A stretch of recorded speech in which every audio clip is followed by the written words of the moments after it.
बिस्मिल्लाहिर्रहमानिर्रहीम अस्सलामुअलैकुम। Welcome to निकी कुड़ी किचन। जी आया नु खुशामदीद। उम्मीद है आप लोग सब खैरियत से होंगे, खुश रहें, आबाद रहें, हंसते रहो ते बसते रहो और जी इसी प्यार और मोहब्बत के साथ देखते रहें रेगुलर निकी कुड़ी किचन। आज मैं लेके आई हूँ नाज़रीन आपके लिए बहुत ही मजेदार सी, स्पाइसी सी, क्रंची सी और जी क्रिस्पी सी रेसिपी जिसका नाम है जी आलू और चिकन के कटलेट्स मजेदार रायते के साथ। तो पहले मैं आपको बता देती हूँ कि आपने रायता कैसे बनाना है। जी आपने दही में कुटी हुई हरी मिर्च और पुदीना जो है उसकी अच्छी से चटनी बना के तो दही में मिक्स करके इसमें काली मिर्च और हल्का सा नमक ऐड करके तो अच्छी सी चटनी जो है वो बना लेनी है अपने कटलेट्स के लिए। चलें जी बकायदा बिस्मिल्लाह करते हैं। और हमने ले लिए हैं जी आलू और उनको इस शेप में हमने काट लिया है क्योंकि हमें है जल्दी। जब भी जल्दी हो तो आपने 2 मिनट में आलू बॉयल करने हो तो इस तरह से उनको काट के रख दें। और फिर जी हमने घर में मौजूद चिकन लिया है, चिकन में से 2 से 3 बोटियां आपने ले लेनी है। 2 से 3 जो है आपने लहसुन के इसमें ऐड करके तो अच्छी तरह से इसको बॉयल कर लेना है। तो दोनों चीजें आपने अच्छी तरह से बॉयल कर लेनी है। तकरीबन 5 मिनट में आपकी दोनों चीजें जो हैं बॉयल हो जाएंगी। तो अब कर लेते हैं जी चिकन के रेशे। तो आपने क्या करना है, चिकन को इस तरह से अपनी उंगलियों के साथ इस तरह से मसलना है। दोनों हाथ की उंगलियों के साथ आप जब मसलेंगे तो इसके रेशे बहुत ही जल्दी हो जाएंगे। तो नाज़रीन आप ये ट्रिक्स जरूर आजमाइएगा। आपको एक एक बोटी लेके और एक एक रेशा करने की जरूरत नहीं है। सारी बोटियां इकट्ठी रखें बर्तन में और दोनों हाथ की फिंगर के साथ आपने अच्छी तरह से इनको मसलना है। तो आपके रेशे जो है वो 2 मिनट में हो जाने हैं। तो जी अब हमने इसमें आलू जो है बॉयल किए हुए वो ऐड कर दिए हैं चिकन के रेशे में। और नाज़रीन आपने ध्यान रखना है कि आलू जो है वो बिल्कुल खुश्क हो, आपके इनके अंदर पानी ना हो। और फिर दोनों चीजों को अच्छी तरह से आपने मैश कर लेना है जी। और इस तरह से आपने आलू जो है वो मसलते जाना है और इनको मैश कर लेना है। नाज़रीन आलू जो है वो गर्म ना हो और ना ही चिकन गर्म हो। तो जब तक ये ठंडे ना हो आप इनको मैश ना करें। अगर आप मसाला ऐड करेंगे गर्म थोड़े से होंगे तो इनका कलर जो है वो चेंज हो जाएगा, व्हाइट सा नजर आएगा। तो हमने जी अब ऐड कर दिया है इसमें प्याज कटा हुआ बारीक और बारीक हरी मिर्चें इसमें ऐड कर दी हैं। और साथ में हमने जी इसमें गरम मसाला जो है वो ऐड कर दिया है। तो इस तरह से हमने दोनों चीजें जो है उनको अच्छी तरह से मैश करने के बाद इनमें दूसरे इंग्रेडिएंट्स हम जी स्पाइसेस जो है वो ऐड कर रहे हैं। हमने हल्दी ऐड कर दी है, उसके बाद लाल मिर्च जो है वो ऐड कर देंगे और इसमें हल्की सी दड़ा मिर्च जो है वो भी ऐड कर देंगे। साथ में इसमें हम जी नमक जो है वो हस्बे जरूरत ऐड करेंगे। इसमें हमने नमक जो है वो चिकन में भी ऐड किया था। तो नाजरीन इस तरह से आप अपने हस्बे जरूरत नमक जो है वो ऐड कर सकते हैं। और हमने जी 1 चुटकी इसमें ऐड कर दी काली मिर्च और साथ में हमने इसमें ऐड कर दिया है सूखा धनिया। और अगर आपके पास जी सूखी मेथी है तो आप वो भी ऐड कर सकते हैं, उससे बहुत ही अच्छी खुशबू आती है और बहुत ही टेस्टी जो है वो मसाला बन जाता है आपका। तो ये देखें जी हमने तमाम इंग्रेडिएंट्स ऐड करने के बाद स्पाइसी और आलू और चिकन ये तमाम चीजें ऐड करने के बाद अच्छी तरह से मैश कर लिया है। अच्छी तरह से मसाला जो हमने बना लिया है। तो अब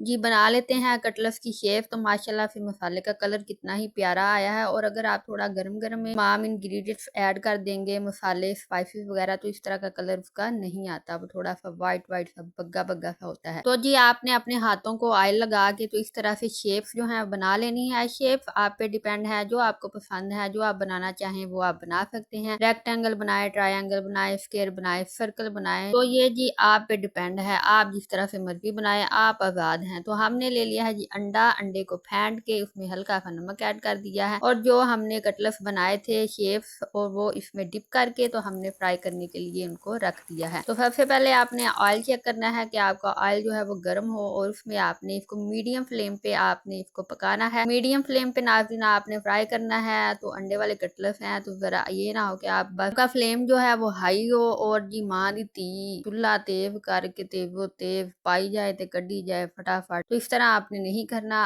आपने जी अपना फ्लेम जो है मीडियम रखना है और उसमें आपने अपने कटलेट्स ऐड करने हैं, अपने स्नैक्स जो है वो ऐड करने हैं और इनको मीडियम फ्लेम पे अच्छी तरह से फ्राई करके डीप फ्राई करके लाइट सा कलर जब ब्राउन हो तो जो कलर आपको पसंद है उस कलर में आप इसको निकाल सकते हैं। तो आपने इसको हाई फ्लेम पे नहीं करना। और इसके अलावा नाज़रीन अगर आप अंडा जो है वो नहीं ऐड करना चाहते तो इसकी जगह पे आप बेसन लें, उसमें हल्का सा पानी ऐड करें और उसका मीज़ा बनाएं और उसमें डिप करके भी आप इनको फ्राई कर सकते हैं ब्रेड क्रम्स की कोटिंग के साथ। तो ब्रेड क्रम्स लगा के तो आप बेसन में डिप करके या अंडे में डिप करके अच्छे से खस्ता से अपने कटलेट्स जो है वो भी फ्राई कर सकते हैं। तो जो नए आए हैं मेरे चैनल पे तो प्लीज़ मेरे चैनल को सब्सक्राइब कर दें और अगर आपको आज की वीडियो पसंद आ रही है तो प्लीज़ चैनल को लाइक कर दें।